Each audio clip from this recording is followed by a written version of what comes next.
जी, बिस्मिल्लाहिर्रहमानिर्रहीम। अस्सलाम वालेकुम अगेन ऑल द ऑडियंस।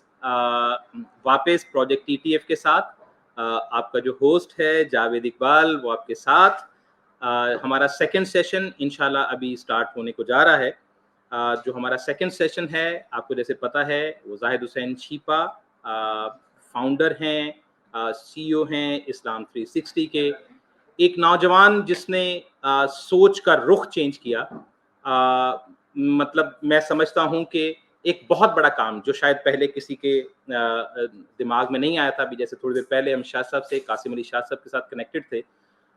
तो शाह साहब बता रहे थे कि कैसे वो अपने अंदर वाले जो इंसान है उसको पहचानना है, फिर जो खौफ के बैरियर हैं उनको तोड़ना है और फिर कुछ वंडर्स करने हैं। तो एक ऐसा नौजवान जिसके दिल में एक बात आई कि यार मेरे अंदर कोई मकसद छुपा हुआ है, मुझे उस मकसद पे काम करना चाहिए। उस मकसद को पहचाना और दुनिया को हैरान कर दिया। इस्लाम 360 आज गालिबन 250 मिलियन डाउनलोड जो है, 11.6 मिलियन माशाल्लाह 11.6 मिलियन डाउनलोड जो है वो इस्लाम 360 रखती है। जाहिद पूरी दुनिया में ट्रेवल कर रहे हैं, पूरी दुनिया में अपनी इस इस्लाम 360 को लेके जा रहे हैं। अभी इनको जर्मनी जाना था और जर्मनी से फिर इनको डेनमार्क जाना है, पेरिस जाना है। वहाँ पर जाके जो ये इस्लाम 360 को लेके वहाँ पे इनके कुछ सेशन हैं, कुछ लेक्चर्स हैं जो इनको वहाँ पे देने हैं। क्योंकि ये एप्टेक के स्टूडेंट रहे हैं, अल्लाह ताला इनको खुश रखे, अल्लाह ताला इनको बहुत सारी तरक्कियाँ दे, इनके लिए कामयाबियों के और रास्ते खोले और जो ये मकसद लेके चल रहे हैं उसकी और खिदमत करने का मौका दे। ये हमेशा हमारी रिक्वेस्ट जब भी इनको हम करते हैं, ये उसको ऑनर करते हैं और इन्होंने ऑनर किया। उनका सर मैं ना सिर्फ ये सेशन लूँगा बल्कि आपके पास आके सेशन लूँगा। ज़ाहिद साहब हमारे पास पहुँच चुके हैं। वो अभी मेरे पास इस वाली सीट पे आएँगे और अपने सेशन को स्टार्ट करेंगे। टॉपिक बड़ा ज़बरदस्त है। आम आदमी बड़े ख्वाब कैसे? तो मैं जैसे आपको बताया कि ये नौजवान जो आपके सामने भी आके बैठेंगे, ज़ाहिद हुसैन, ये भी जब ये स्टूडेंट्स वाली चेयर पे बैठा करते थे, तो शायद उस वक़्त कुछ ऐसा कभी किसी ने सोचा भी नहीं होगा कि यार ऐसा भी कुछ हो सकता है। ये इस्लाम 360 जो है, वो एक पूरा 360 डिग्री पे इस्लाम को लेके आपके सामने मौजूद होगा, जिसमें बहुत सारे फीचर्स जो हैं वो मौजूद हैं। मैं अगर उनको गिनवाना लगूँगा तो ये पूरा 1 घंटे का सेशन वहाँ पे गुज़र जाएगा। आप इस ऐप को डाउनलोड करते हैं, वेबसाइट पे जाते हैं, वहाँ पे आपको सारी की सारी चीज़ें मिलती हैं। लेकिन इस नौजवान ने यकसर जो सोचने का जो अंदाज़ था उसको चेंज करके रख दिया। तो मैं without any delay I like to request mister Zahid Hussain Chhipa को हॉट सीट पे आएँ और वो ना सिर्फ इस वाले पॉइंट को आम आदमी बड़े ख्वाब कैसे इसको आपको जो है वो एक्सप्लेन करें, अपने ख़्यालात का इज़हार करें, बल्कि वो जो जिस तरह से इन्होंने वंडर क्रिएट किए, अपने आप को पहचाना और फिर मतलब दुनिया को बताया।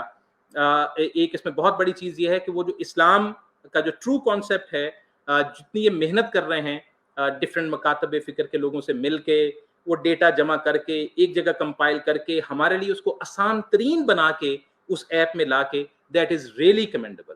जाहिद हुसैन छिपा साहब, आप प्लीज़ यहाँ पे आइए और सीट लीजिए और स्टार्ट कीजिए। सर जावेद ने जो इंट्रोडक्शन करवाया तो मुझे एक शेर याद आ गया कि ज़रा सी बात थी अंदेशाए अजम ने इसे, ज़रा सी बात थी अंदेशाए अजम ने इसे बढ़ा दिया है फ़कत ज़ेब दास्तां के लिए। तो वो उन्होंने इतनी सारी चीज़ें मिला दी उसके अंदर और बताई, तो एक खुशी होती है। मैं बिल्कुल एप्टेक में पढ़ता था और फिर पढ़ाने भी लगा और इवन सर जावेद को भी मैं रिपोर्ट किया करता था माशाल्लाह।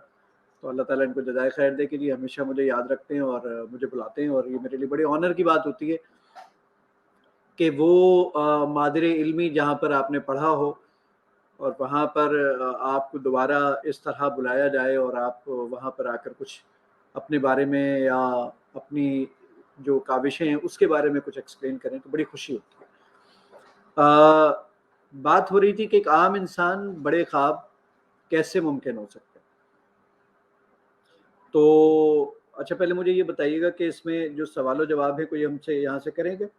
कोई कर सकते हैं तो यहाँ हम उसको शो कर देंगे। अच्छा ठीक है।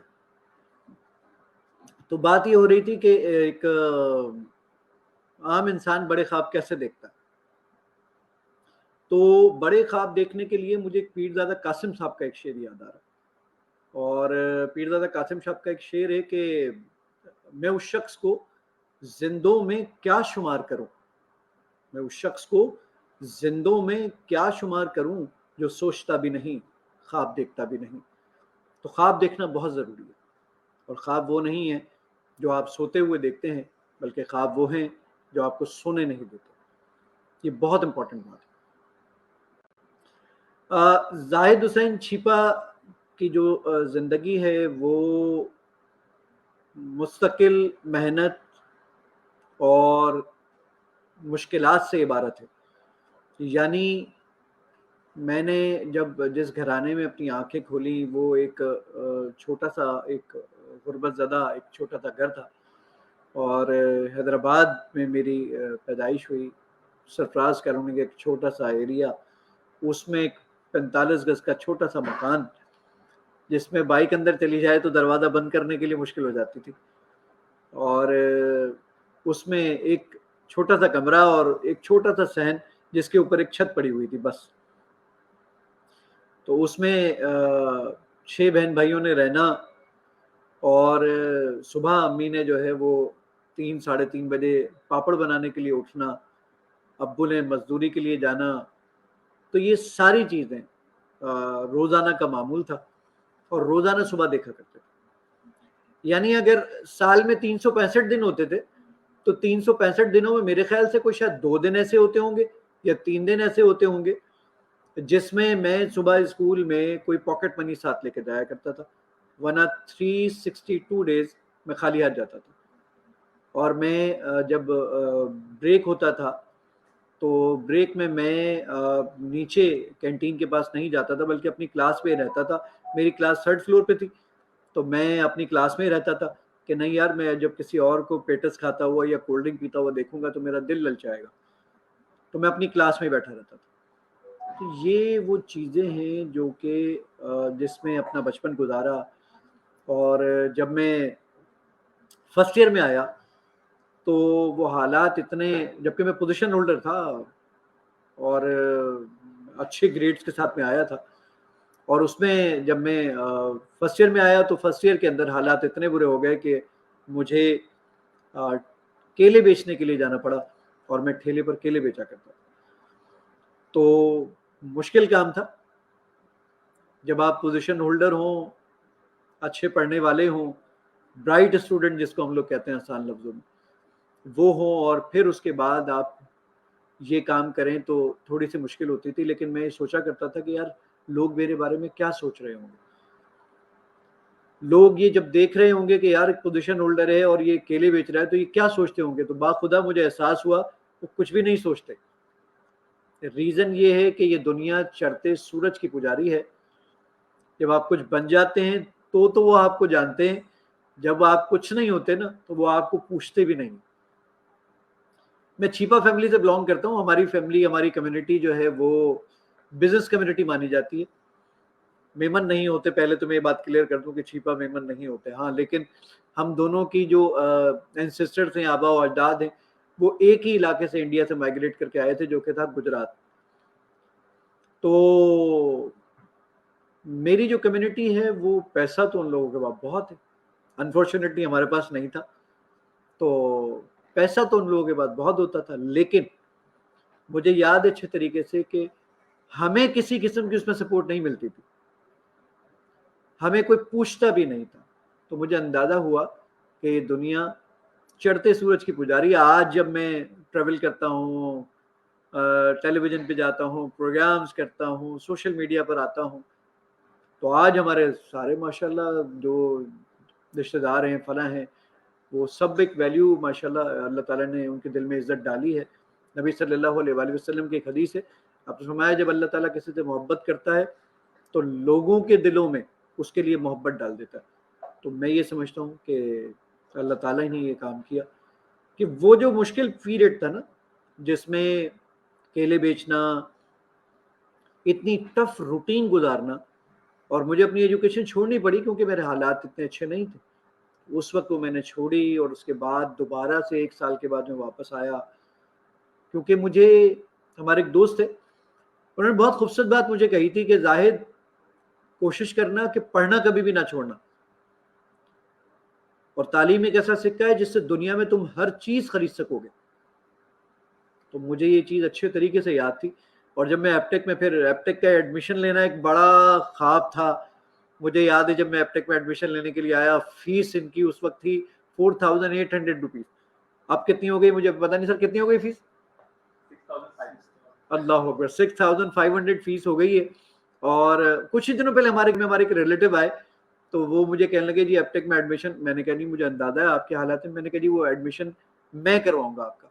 तो वो मैं, क्योंकि कर्ज मुझ पर चला आ रहा है, मुझे भी किसी ने सपोर्ट किया था, तो वो कर्ज मुझ पर चला आ रहा है, तो मैंने सोचा कि शायद मैं इस तरीके से वो क्या फैज अहमद फैज कहा करते थे ना कि मुझे पहला मिसरा उसका निकल गया कि जो जो कर्ज रखते थे जहां पे हम, वो आज हमने, मेरे चारा घर को नवीद हो, सफ़े दुश्मना को खबर करो, वो जो कर्ज रखते थे जहां पे हम, वो आज हमने चुका दिया।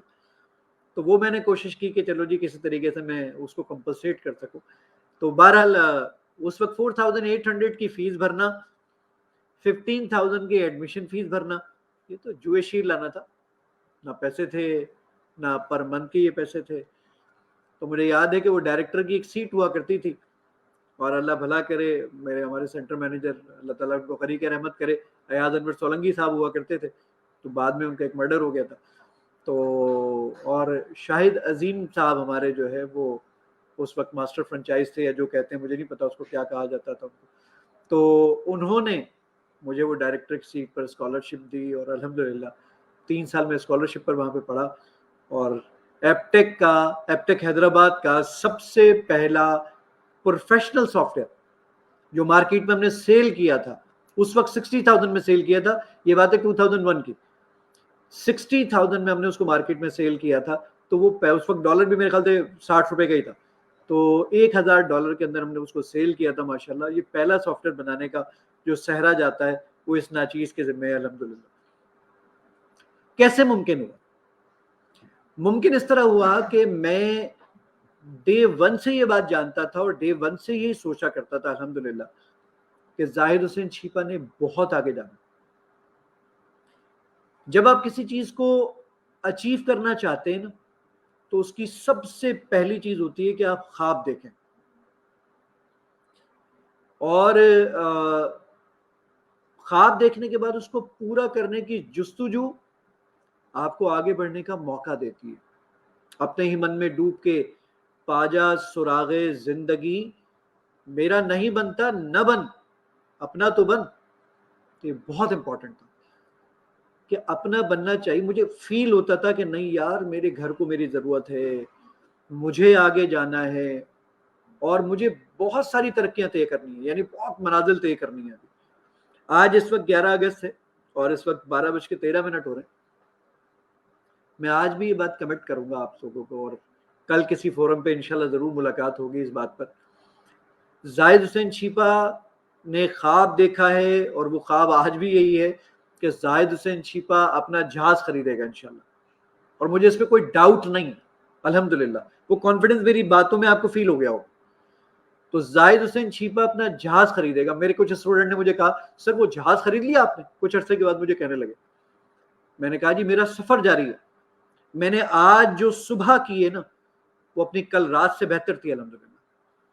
मैं सेहत में कल से बेहतर हूँ अल्हम्दुलिल्लाह, मैं रिस्क के मामले में कल से बेहतर हूँ, मैं फराखी के मामले में कल से बेहतर हूँ। तो अल्हम्दुलिल्लाह मैं आगे बढ़ रहा हूँ, और मुझे पूरी उम्मीद है कि वो दिन मेरी मौत से पहले जरूर आएगा जब मैं अपने जहाज में बैठूंगा इंशाल्लाह।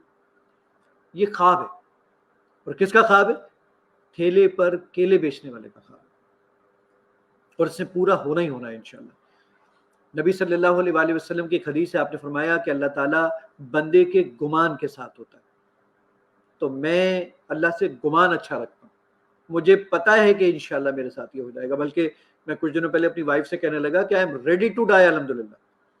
मैं कल सुबह मर जाऊं, मुझे पूरी उम्मीद है कि मेरा अल्लाह ताला मुझे बख्श देगा इंशाल्लाह, क्योंकि मैं जो मैं कोशिश कर रहा हूं, मेरा गुमान अल्लाह ताला के साथ अच्छा है कि मेरी इस मेहनत को अल्लाह ताला इंशाल्लाह जरूर कबूल फरमा देगा। जो ये यहाँ पर कुछ लोग मैसेजेस कर रहे हैं जो इस्लाम 360 की ऐप भी यूज करते हैं, और उस पर यहाँ पे हमें दुआएं दे रहे हैं, तो ये बेसिकली हमारा सरमाया। इस्लाम 360 के लिए क्या कुछ करना पड़ा वो मैं नहीं बयान करूंगा, वो ये मौका नहीं है। मौका ये है कि लोगों को किस तरह मोटिवेट करना है, तो मैं उस पर ज़्यादा बात करूंगा। इस्लाम 360 के लिए हमें क्या स्ट्रगल करनी पड़ी वो आपके पास यूट्यूब भरा हुआ है, उसके लिए लोगों ने उस पर बहुत सारी वीडियोस बना रखी हैं, तो वहाँ पे वो सारी चीज़ें मौजूद हैं। एपटेक में मैं लाइफ चेंजर कहता हूँ। वी चेंज लाइव्स ग्लोबली का जो एक वर्ड ये स्लोगन यूज करते थे, पता नहीं सर आप यूज करते, अभी ये यूज करते हैं, मैं उसका गवाह हूं भाई। मैं ये कहा करता था कि वाकई जिंदगी चेंज करने में मेरे लिए एपटेक जितना शानदार इसने रोल प्ले किया है, तो अल्लाह ताला की मेहरबानी के बाद मैं बहुत शुक्रगुजार हूँ एपटेक का। और आज भी जब लोग मेरे पास आते हैं किसी किस्म की काउंसलिंग लेने के लिए, पूछते हैं कि जी हम क्या करें, हमने हमारे बच्चे ने इंटर कर लिया है, मैट्रिक कर लिया है, तो वो क्या करे, यूनिवर्सिटी में चला गया है। मैं जब आज यूनिवर्सिटी में लेक्चर्स देने के लिए जाता हूँ, नाम नहीं बता रहा हूँ, वो नाराज हो जाएंगे, जब मैं उन यूनिवर्सिटीज में लेक्चर देने के लिए जाता हूँ एज ए गेस्ट स्पीकर के तौर पर, तो मैं वहां जाकर ये कहता हूँ कि आपका कोर्स आउटडेटेड है, और इस आउटडेटेड कोर्स के साथ आप उम्मीद करते हैं कि लोग यहाँ पर रोबोट बना लेंगे, तो ऐसा नहीं होगा। इसमें 2-4 बच्चे कुछ एक्स्ट्रा ऑर्डिनरी इंटेलिजेंट होते हैं, एपटेक से पढ़ रहे होते हैं, या कुछ यूट्यूब वगैरह से मदद लेकर कुछ प्रोग्रामिंग कर लेते हैं और काम कर लेते हैं, तो वो तो रोबोट बना लेते हैं, और यूनिवर्सिटी ये समझती है कि सारी क्लास को रोबोट बना लेना चाहिए। ऐसा नहीं होता। यकीन जानिए कि मैं यूनिवर्सिटी के स्टूडेंट्स को ये कहता हूँ कि जब आप अपने फर्स्ट ईयर में यूनिवर्सिटी में आपने एडमिशन लिया और कंप्यूटर साइंस में ले लिया, या आईटी में ले लिया, या BSIT कर रहे हैं आप, या BCS कर रहे हैं, तो फिर मेरा मशवरा होगा कि साथ साथ आप एपटेक में एडमिशन ले लीजिए, क्योंकि वो लेटेस्ट टेक्नोलॉजी पर आपको तैयार करते चले जाएंगे। और अगले 1 साल के बाद जब यूनिवर्सिटी के स्टूडेंट अभी सिर्फ बेचारे पढ़ रहे होंगे, आप जॉब कर रहे होंगे या कोई फ्रीलांस प्रोजेक्ट बना रहे होंगे और उसकी मदद से पैसे कमा रहे होंगे, इससे बहुत फायदा होगा। आप अपने वालिदैन के भी सपोर्टिंग हैंड बनते हैं, और दूसरा बेनिफिट आपको ये मिलता है कि आप अपने खर्चे भी खुद उठा सकते हैं। तो इसलिए ख्वाब बहुत इंपॉर्टेंट है। पहले सबसे पहले प्लान कीजिए कि आपको करना क्या है। प्लान करने के लिए आपको सबसे इंपॉर्टेंट चीज ये होगी कि आप पहले ये सोचिए कि जनाब के मैंने इस चीजों को अचीव करना है अगली अपनी 5 साल की जिंदगी में, और 5 साल की लाइफ के लिए आप उसके छोटे छोटे से माइलस्टोन बना लीजिए। जब हम कराची से हैदराबाद का सफर करते हैं ना, या कराची से लाहौर जा रहे होते हैं, मैं आपसे कहूं कि जनाब कोई 1200 किलोमीटर जाना है कराची से लाहौर, तो आपकी जान जाएगी यार 1200 किलोमीटर तो बहुत दूर है। लेकिन आप देखते हैं कि उस मोटरवे पर या उस रास्ते में छोटे छोटे से माइलस्टोन आ रहे होते हैं। वो माइलस्टोन ये बताते हैं कि अब आपने इतना परसेंट अचीव कर लिया, यानी इतना परसेंट आपने क्लियर कर लिया, अब इतना किलोमीटर रह गया है। ये छोटे छोटे से माइलस्टोन आपको आगे बढ़ने का मौका देते जाते हैं कि भाई मैंने अब इतना अचीव कर लिया, अब इतना हो गया, इतना पहुंच गया। तो अपनी लाइफ में छोटे छोटे से गोल सेट कीजिए। गोल सेट करने के लिए क्या काम करें कि पहले अपने 5 साल का एक प्लान बनाएं और उसको ब्रेक कर दें कि जनाब मैंने 5 सालों के अंदर एक साल के अंदर मैंने ये टारगेट अचीव करना है। और 1 साल के बाद आप ये देखें कि क्या आपने वो माइलस्टोन या वो टारगेट अचीव कर लिया। नहीं किया कोई बात नहीं, कोशिश करें, कोई बात नहीं।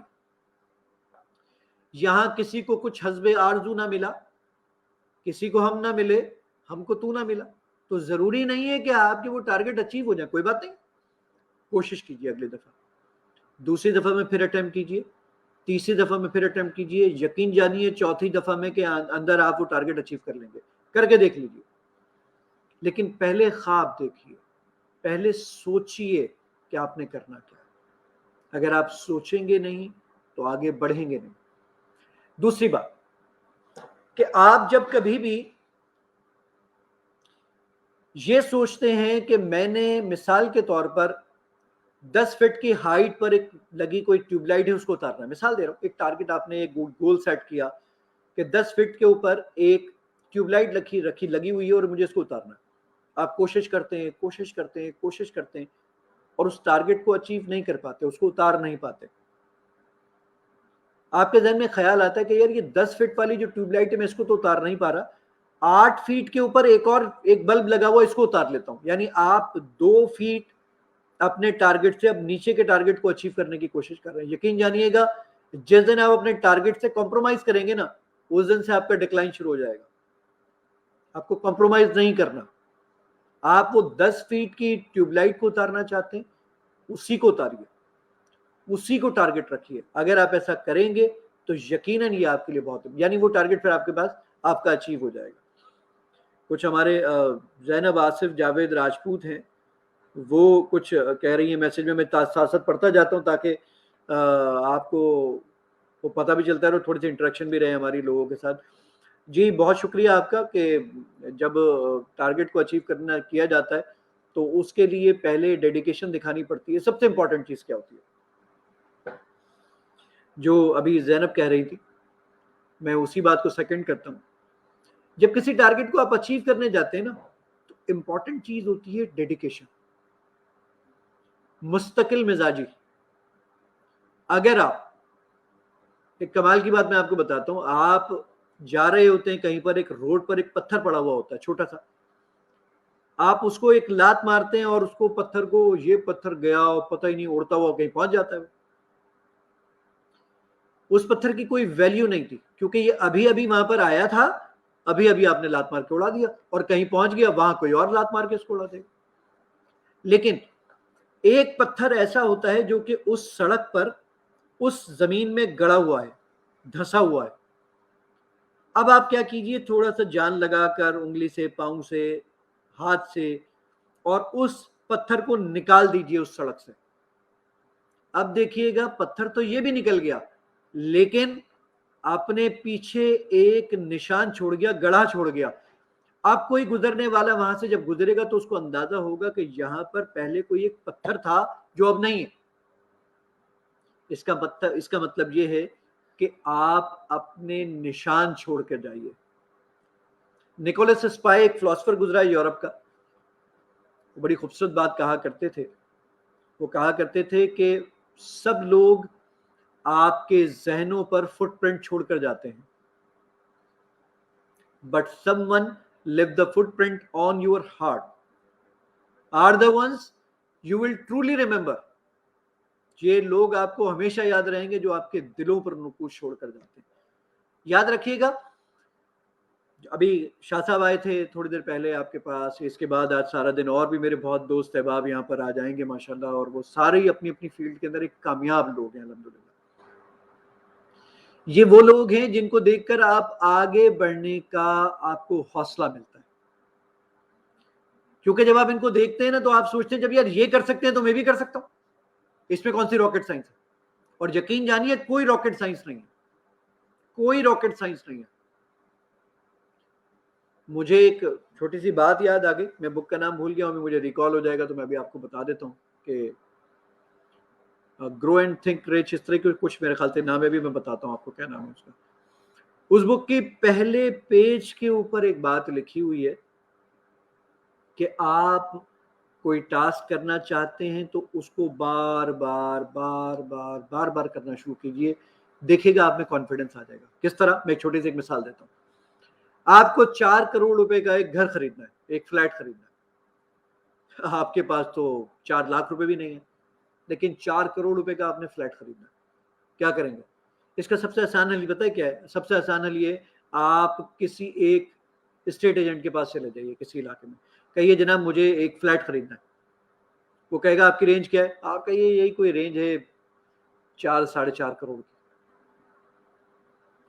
पहले दिन आपका कॉन्फिडेंस थोड़ा सा शेकी होगा, वो स्टेट एजेंट भाग जाएगा मेरा टाइम जाया करने आया। फिर भी आपको जाके 2-4 फ्लैट दिखाएगा, आप कहते हैं ओके जी मैं जरा सोच रहा हूं, फिर आपको बताता हूं। कुछ दिनों के बाद आप दूसरे स्टेट एजेंट के पास जाइए,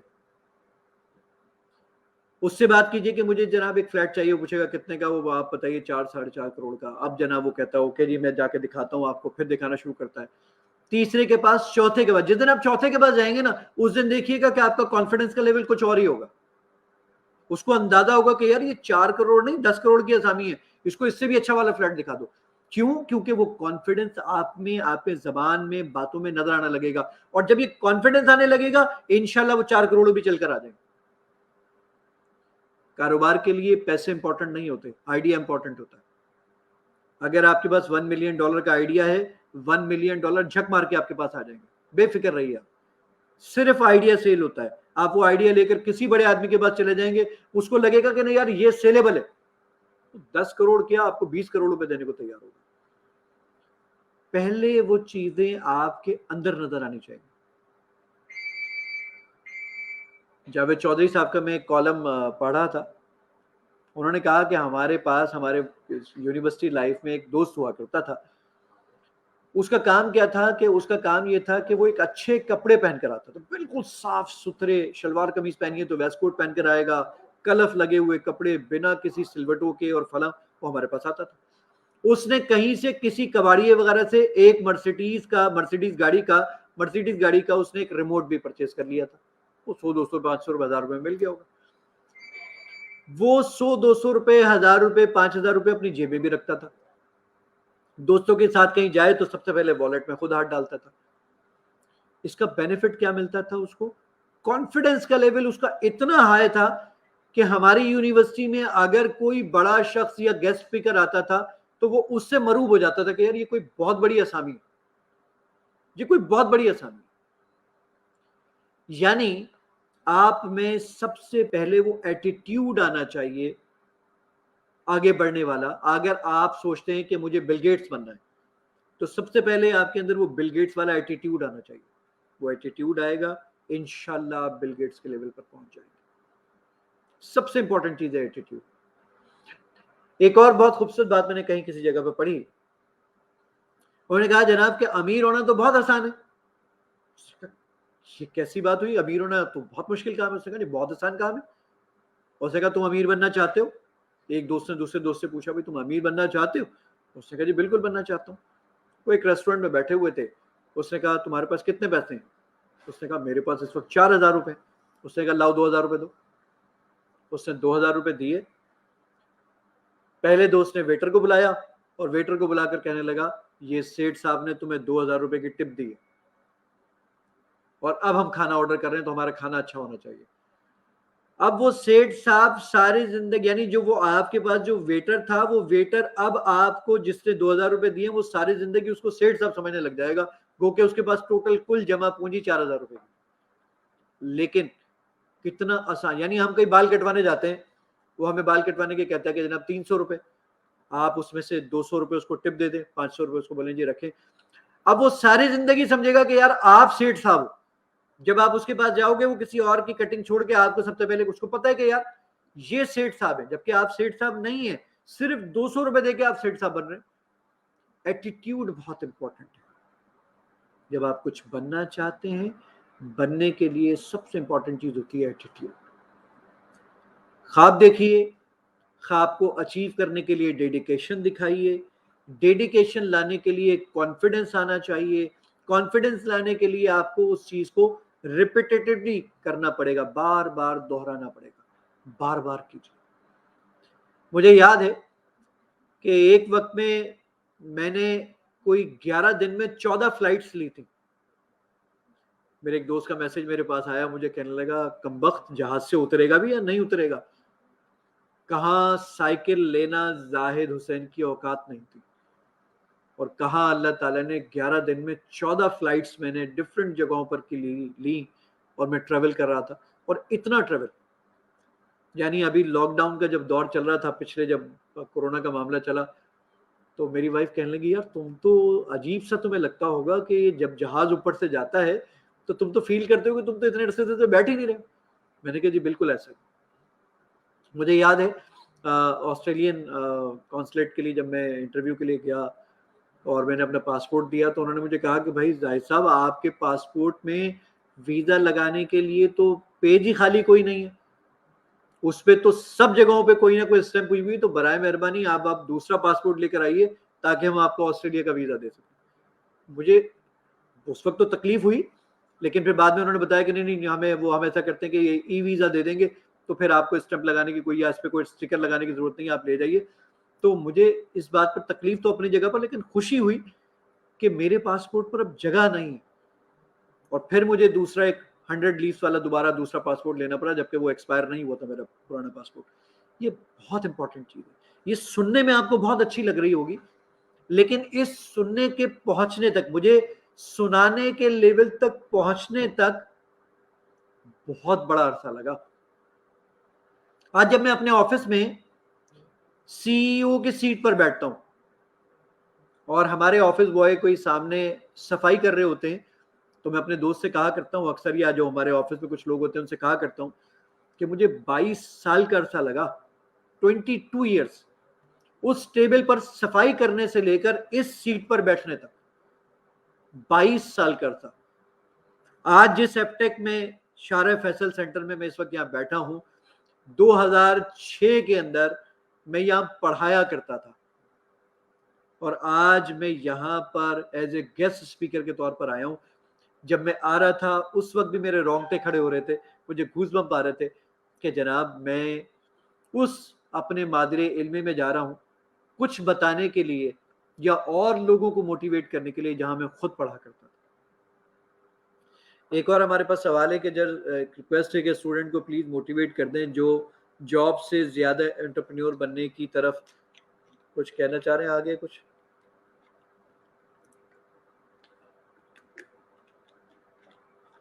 देखिए, जो हमारे स्टूडेंट हैं उनके लिए एक बहुत इंपॉर्टेंट चीज है, पैसा बहुत कुछ होता है, सब कुछ नहीं होता, ये बात याद रखिएगा। पैसे के पीछे भागना चाहिए, इससे कोई बुरी बात नहीं है। ये तो हमारे यहाँ हमारे कुछ दोस्त अहबाब हैं और मोटिवेशनल स्पीकर हैं, झूठ बोलते हैं, नहीं नहीं जी भागना नहीं चाहिए, फला नहीं चाहिए। उनसे पूछो जी आप कितने लेक्चर के पैसे ले रहे हो, बता रहे जी 5 लाख रुपए ले। भाई 1 घंटे के तू तो 5 लाख रुपए ले रहा है, तो हम क्यों ना भागे? भागना चाहिए, इसमें कोई बुरी बात नहीं, अमीर होना कोई बुरी बात नहीं। लेकिन जो ये ऑप्शन है ना, आप सिर्फ पैसे के पीछे मत भागें। पैसे के पीछे भागना कोई बुरी बात नहीं, सिर्फ पैसे के पीछे भागना बुरी बात है। पैसा सब कुछ नहीं है, बहुत कुछ जरूर है। आपकी वैल्यू, रिस्पेक्ट, मैंने ये नोट किया है, ज्यादा हो जाती है जब आपके पास पैसे होते हैं। घर में भी उस बच्चे की वैल्यू ज्यादा होती है जो कमाने जाता है। भाई सिंपल से लॉजिक है।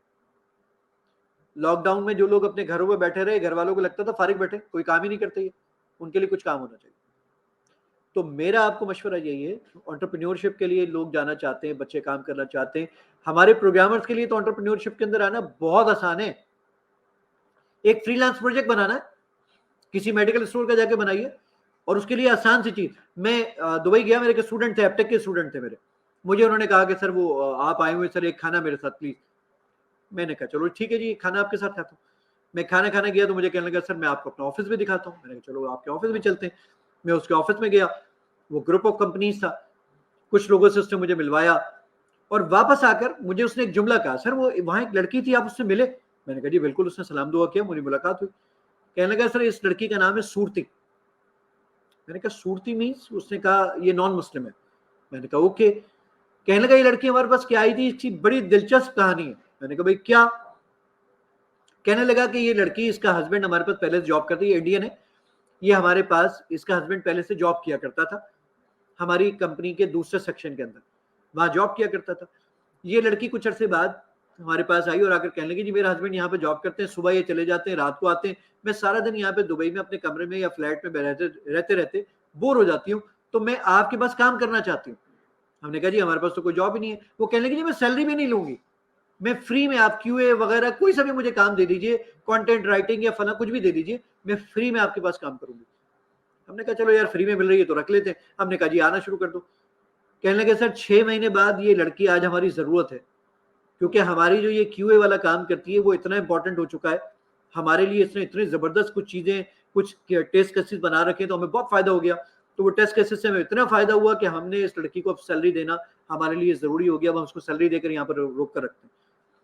आप जो हमारे प्रोग्रामर्स हैं या हमारे जो एप्टेक के स्टूडेंट हैं, सबसे आसान चीज है, आपके घर में मोहल्ले में मेडिकल स्टोर तो होगा ना, मिनिमम मेडिकल स्टोर तो है, कोई किराना की दुकान तो मौजूद है। आप सिर्फ क्या करें, उसके पास जाएं, उसको कहें जनाब मैं आपका एक फ्री में सॉफ्टवेयर बनाना चाहता हूँ। वो कहेगा भाई फ्री में क्यों? बोलेगा हजरत वो असल में मैं कुछ अपने इसमें एप्टेक में ये प्रोजेक्ट सबमिट करना चाहता हूं, तो मैं चाह रहा हूं मेडिकल स्टोर का फ्री में सॉफ्टवेयर बना लूं। फ्री में हमारे यहां तो कॉम हर चीज के लिए तैयार हो जाती है। अगर आप कहें ना कि ये पानी की बोतल में फ्री में दूंगा, हमारी कॉम कहेगी 2 दे दो, एक अम्मी के लिए भी दे दो, जबकि अम्मी ने पीनी नहीं है, लेकिन वो फिर भी ले जाएगा उसके लिए। तो आप क्या कहिए, उसको कहिए फ्री में बना रहा हूं, देखिएगा वो एग्री हो जाएगा। अब आप उसका फ्री में सॉफ्टवेयर बनाइए। जब वो सॉफ्टवेयर चलाने का आदी हो जाएगा ना अगले 6 महीने के अंदर, और उसका सारा लेजर उस पर कन्वर्ट हो जाएगा, अब अगर कोई प्रॉब्लम आएगी ना, तो अब आप उससे कोई पैसे भी मांगेंगे तो वो आसानी से दे देगा। एंटरप्रेन्योरशिप के अंदर सबसे आसान तरीन कदम रखना है हम आईटी स्पेशलिस्ट का, सबसे आसान तरीन कदम है। मुस्तंसर हुसैन तारड़ कहा करते थे, मिस्र में जो चीज बोलती है वो आपकी जेब से पैसे निकलवा लेगी। तो हमारे दोस्तों ने कहा ये कैसे पॉसिबल है? कहने लगे कि मैं मिस्र का सफर कर रहा था, मेरे साथ कुछ मेरे गोरे दोस्त भी थे। कहने लगे कि हम एक शिप के जरिए कहीं जा रहे थे, जैसे ही मैं डेक पर पहुंचा, एक बच्चा भागता हुआ मेरे पास आया और आकर मुझे उसने कहा कि सर मैं आपको एक कहानी सुनाऊं। मैंने कहा नहीं नहीं, तुम मुझसे पैसे मांगोगे। उसने कहा नहीं सर, बिल्कुल फ्री में कहानी सुना रहा हूं। उसने कहा ओके सुनाओ। कहता उस बच्चे ने कहानी सुनाना शुरू की कि एक साहब थे, उनकी एक बीवी थी जो कि बहुत अमीर थी। उन साहब ने सोचा कि मैं अपनी बीवी की जायदाद को हथिया लेता हूं। उन्होंने अपनी बीवी का मर्डर कर दिया, और मर्डर करने के बाद लेकिन उसमें एक हर्डल आ गई कि पैसे उस वक्त तक ट्रांसफर नहीं हो सकते थे जब तक, बोले ये कहने के बाद वो चुप हो गया बच्चा। ये इस्लाम 360 की अजान हो गई जी किसी के मोबाइल फोन पे, और ये मेरा दिल बड़ा कर देता है हमेशा से।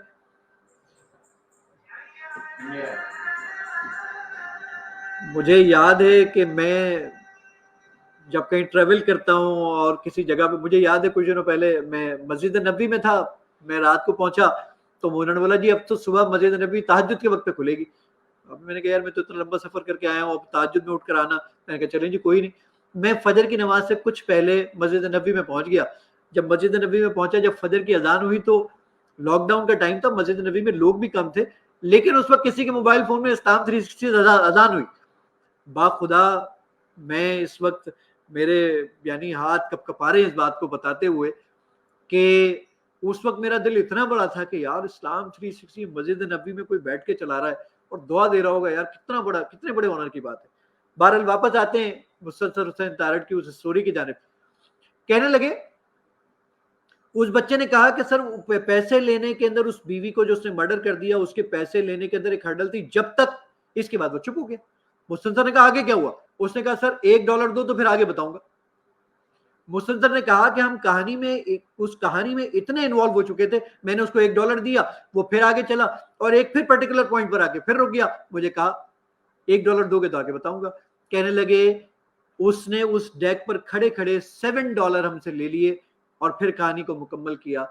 तो एंटरप्रेन्योरशिप के लिए सबसे आसान चीज ये होती है, हमारे जो प्रोग्रामर्स हैं जाएं उनको बोले फ्री में सॉफ्टवेयर बनाऊंगा। जब फ्री में सॉफ्टवेयर बनाएंगे तो ये उनके लिए बहुत फायदेमंद होगा। फ्री में कीजिए और फिर उसके बाद जरा देखिए कि वो जब मोहताज हो जाएगा तो फिर आपको पैसे देना शुरू करेगा।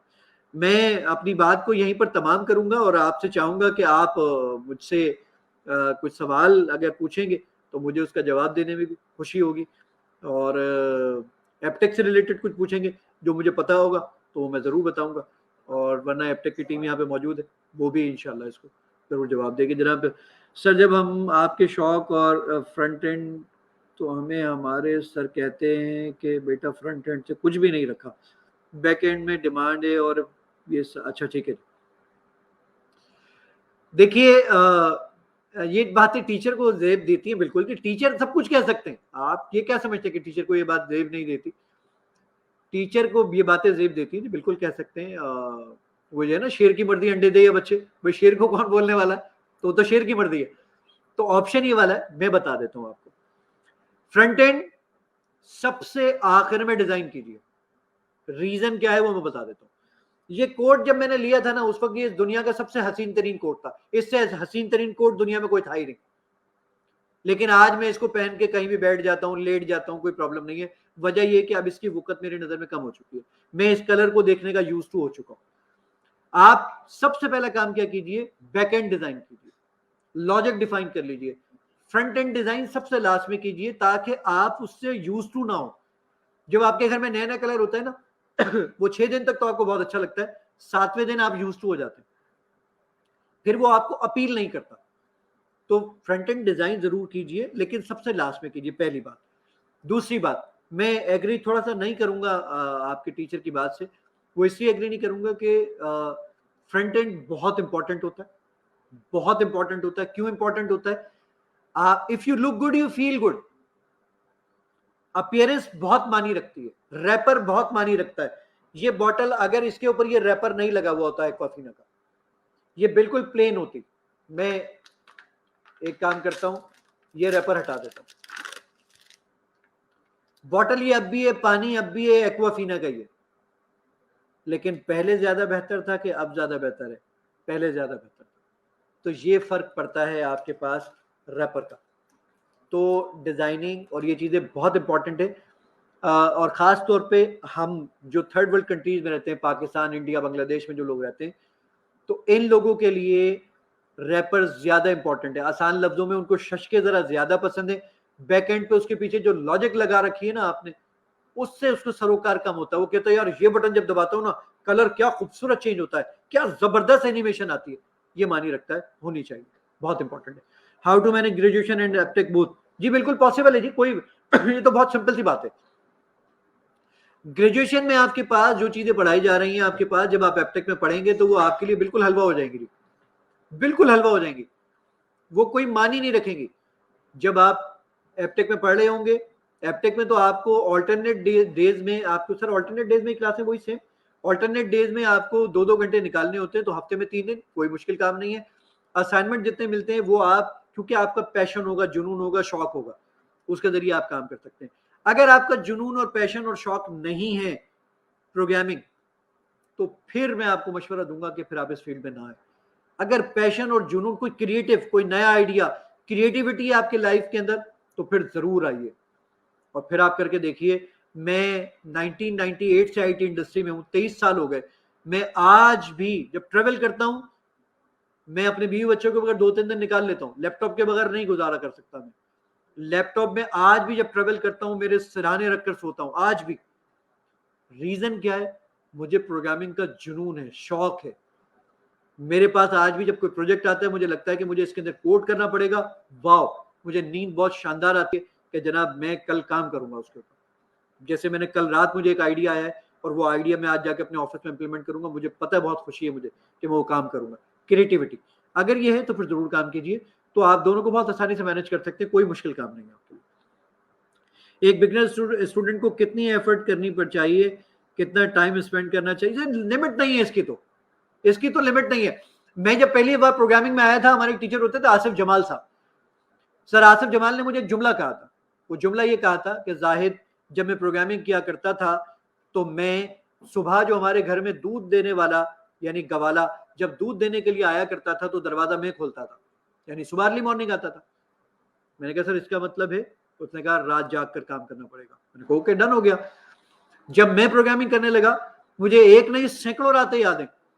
छोटा सा हमारा घर था, टूटा हुआ स्टूल था जिस पर मैं बैठ के प्रोग्रामिंग किया करता था, सामने मेरा कंप्यूटर होता था। मेरी अम्मी नीचे जमीन पर सो रही होती थी। मेरी अम्मी मेरा पांचा हिला के, मुझे मेरा ट्राउजर हिला के कहा करती थी, बेटा जाहिद 4 बज गए, सो जा। मैं कहता था अम्मी बस अभी सोने वाला हूँ, मैं थोड़ा सा काम करूँ, मैं सोता हूँ। ऐसी सैकड़ों रातें मुझे याद है कि मैं फजर पढ़ के फिर उसके बाद में सोता था। ये काम अगर आप करेंगे तो फिर आपको प्रोग्रामिंग आएगी। टाइम की कोई लिमिट नहीं है। मैंने कहा ना कि ख्वाब वो हैं जो आपको सोने नहीं देते, ख्वाब वो नहीं है जो आप सोते हुए देखते। सर सिर्फ एक छोटी सी बात आपसे पूछना चाहूंगा कि मैं जॉब 10 दफा भी बंदा ट्राई करे तो बट टारगेट भी पूरा हो रहा हो, तो बंदा बाउंस बैक करेगा या छोड़ दे? भाई बिल्कुल करेगा, क्यों नहीं करेगा? ये 10 दफा मियां कहना बहुत आसान है। मैं टीचर हूं, हम क्लास में खड़े होकर एक ड्रामा करते हैं। वो ड्रामा क्या होता है? हम बोलते हैं बच्चों से, बेटा 10 दफा पूछना अगर समझ ना आए तो। आप तीसरी दफा में पूछ के देख लो, टीचर को गुस्सा आ जाता है। करके देख लो आप ये काम। तो भाई ये 10 दफा कहना बहुत आसान है। आप जिस चीज को 10 दफा कर लेंगे ना, उसके बाद नाकामी का तो सवाल ही पैदा नहीं होता, सवाल ही पैदा नहीं होता।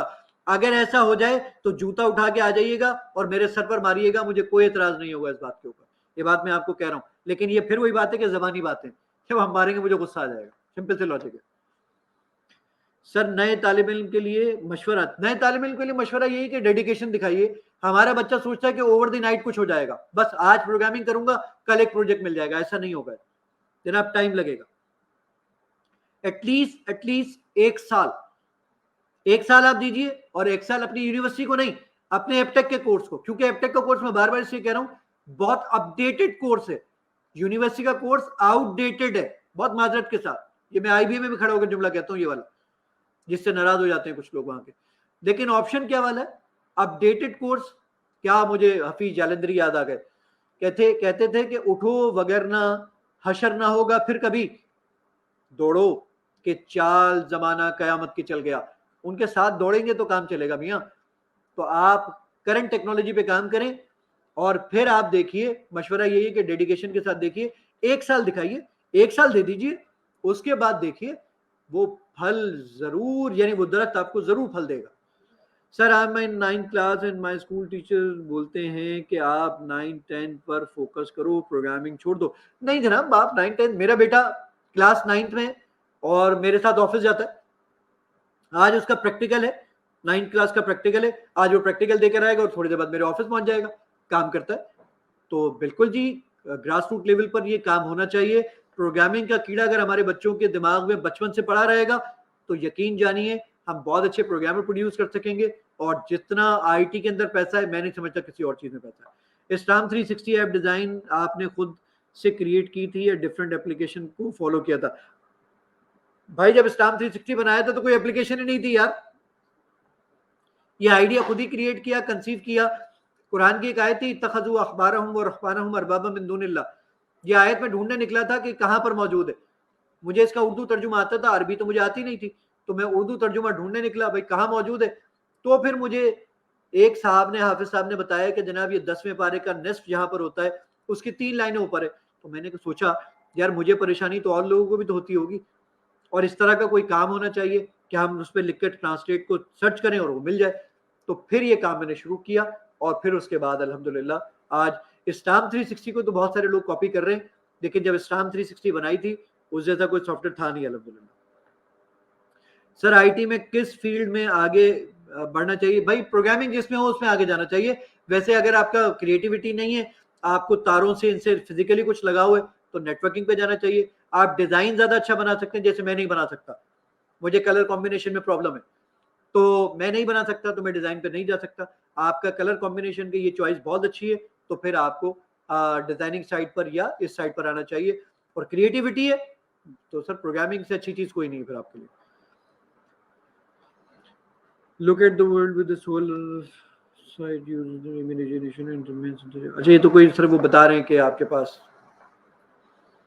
आई हैव अ क्वेश्चन, बहुत से स्टूडेंट हैं जो फ्रीलांस वर्क करते हैं बट उनका बैंक अकाउंट नहीं है, और वो बैंक में ऐसे कोई, अब बहुत आसान काम हो गया ये तो अब ये लॉजिक, ये प्रॉब्लम तो परेशानी रही नहीं। जैसे दुनिया में इंटरनेट कोई इशू नहीं रहा ना, तो ये तो कोई इशू ही नहीं है, इसकी बहुत आसान सा हल है। अब आप किसी भी बैंक में जाएं, वहां पे आसान अकाउंट खुल जाता है, मीजान में खुल जाता है, हबीब बैंक में खुल जाता है, आसान अकाउंट। 5 लाख रुपए पर मंथ लाने तक की उसमें परमिशन है।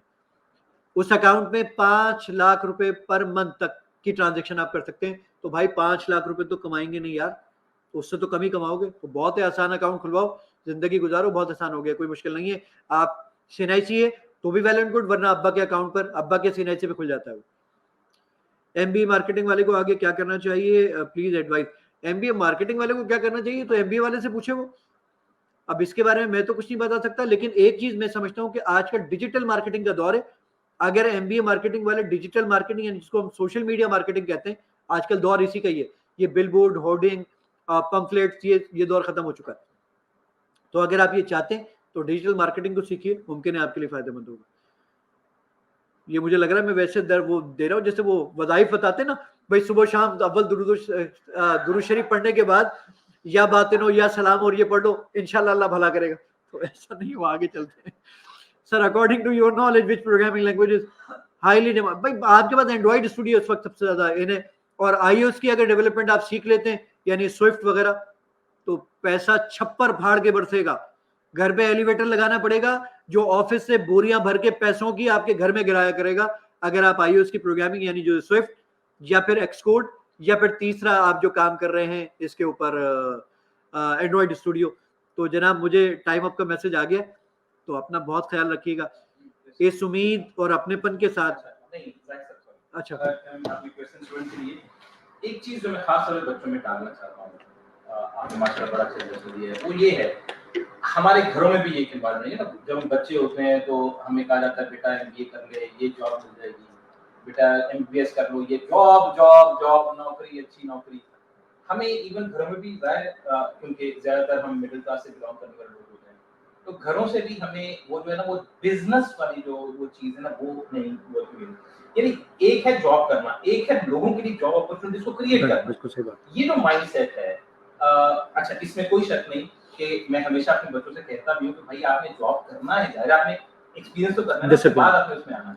तो ये जो माइंडसेट है, खास तौर पे जैसे आपने पहले भी बड़ा अच्छे तरीके से एक्सप्लेन किया है कि आईटी में तो उसकी बहुत सारी अपॉर्चुनिटीज हैं अपने बिजनेस करने की, तो इसको अगर आप थोड़ा सा और इलैबोरेट कर सकें कि ये जॉब वाला कॉन्सेप्ट है और उसके बाद आपने बिजनेस वाला जो कॉन्सेप्ट है, एक तो दूसरा, एक मैं भी शाह साहब से बात कर रहा था, जैसे ही बच्चों में ऐसी कुछ चीज आती है कि मैं कुछ कर सकता हूँ, तो एक खौफ वाला एलिमेंट उनके अंदर घुसता है कि यार कैसे करेगा, तो ये कैसे पूरा करेगा, तो वो कैसे पूरा करेगा। ये दो चीजें मेरी साइड से दो छोटी। देखिए जी, सबसे इंपॉर्टेंट चीज है कि पहले हमारी आईटी फील्ड के अंदर बहुत आसान और बहुत अच्छी चीज है, वो ये है कि आपको जो एंटरप्रेन्योरशिप है ना, यानी खुद आप पहले डिसिप्लिन आएगा। देखिए जॉब जरूर करें, जॉब से आपकी लाइफ में डिसिप्लिन आ जाएगा, सबसे पहला काम तो ये करें। अच्छा, जब आप जॉब कर लेते हैं, जॉब करने के बाद फिर मैंने आपको बताया कि आप छोटे मोटे पहले प्रोजेक्ट बनाना शुरू करें। याद रखिएगा, जब ये प्रोजेक्ट चलना शुरू हो जाएंगे ना, तो आपको यकीन नहीं आएगा कि ये काम आपने किया था। ओह माय गुडनेस, मैं इतना इंटेलिजेंट हूँ।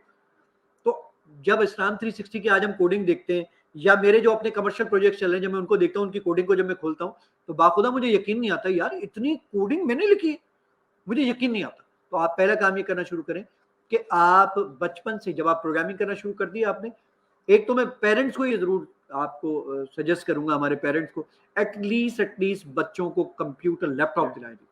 लैपटॉप नजर जरूर रखें कि वो क्या कर रहा है उसके ऊपर, लेकिन लैपटॉप जरूर दिलाएं। आप 2 वक्त की रोटी कम खाइए, लेकिन पैसे जमा करके अपने बच्चों को लैपटॉप दिलवा दीजिए। जॉब शुरू में जरूर कीजिए, लेकिन कुछ अरसे तक के लिए सिर्फ डिसिप्लिन लाने के लिए अपनी लाइफ के अंदर, क्योंकि सुबह 11 बजे उठना है फला, जॉब में क्या होता है 9 बजे उठना है, 6 बजे तक काम करना है, ये डिसिप्लिन आ जाता है। ये डिसिप्लिन लेकर आ जाइए लाइफ के अंदर, और फिर उसके बाद आप दूसरा काम कीजिए कि छोटे छोटे प्रोजेक्ट्स बनाइए। जब प्रोजेक्ट बनना शुरू हो जाए और प्रोजेक्ट फिर भी आते रहें, तो फिर क्या काम कीजिए, वो कुछ लोगों को डाइवर्ट करना शुरू कीजिए कि भाई ठीक है, तुम ये बना के दो, मैं तुम्हें इसमें ये हेल्प आउट करूंगा, इतने पैसे तुम्हारे, इतने मेरे।